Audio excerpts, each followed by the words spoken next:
Nous sommes sur les terres de Jean-Pierre Joubert, qui est un des rares producteurs d'amandes de Provence à ce jour. On est revenu, on va dire, aux sources. Le plateau de Valençol, qui est un terroir très spécifique pour l'amandier, qui a à peu près entre 40 et 50 ans. Avant qu'il y ait le grand rush de la lavande et du lavandin, à l'époque, il y avait une multitude de parcelles où il y avait énormément d'amandiers avec du mouton. Ça a été abandonné parce qu'il y a eu la mécanisation du lavandin. Il faut savoir que pour à peu près une ferme qui avait entre 60 et 80 hectares d'amandiers, c'est quand même pas mal, ils n'étaient pas plantés en ligne comme ça, il fallait ramasser à peu près pendant 2-3 mois avec 40 personnes.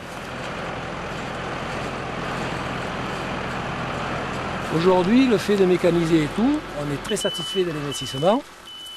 Le produit est merveilleux, la demande est liée et les prix sont cohérents.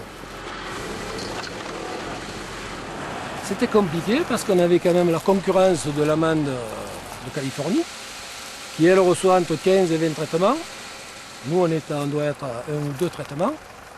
Il y a un rapport de 1 à 2 entre l'amande américaine, qui est de l'ordre de 3,50 € à 4 €, et l'amande française qui est situe au-delà de 7 €, 8 € et plus des fois. Le marché de l'amande, c'est 500 000 tonnes produits au niveau mondial, donc 450 000 produits aux États-Unis.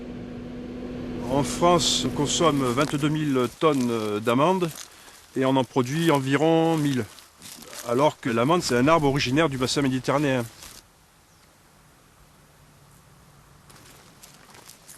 Nous sommes demandeurs d'amande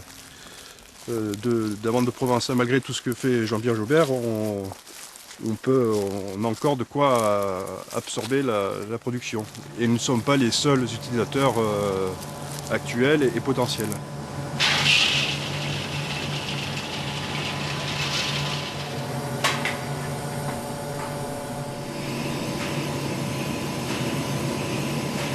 Mon père au début a travaillé très longtemps avec son grand-père, qui était installé à Montargis et qui fabriquait des pralines très renommées.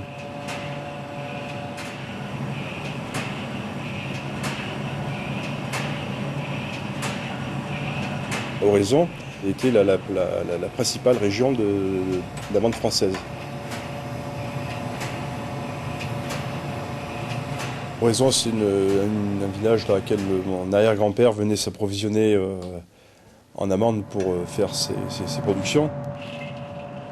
Mon père a décidé qu'il s'installerait ici parce que l'idée c'est de se rapprocher de la zone de production, de valoriser donc l'amande de Provence avec une recette traditionnelle.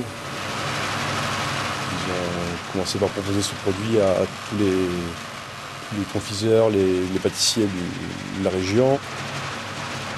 Il est certain que ça fait croître les besoins en amande, hein, bien sûr.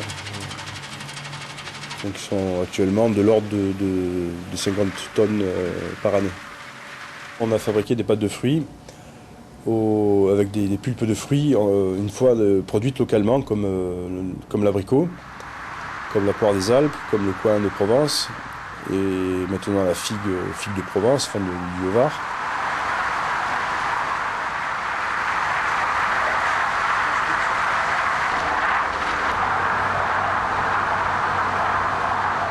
C'est vrai qu'on travaille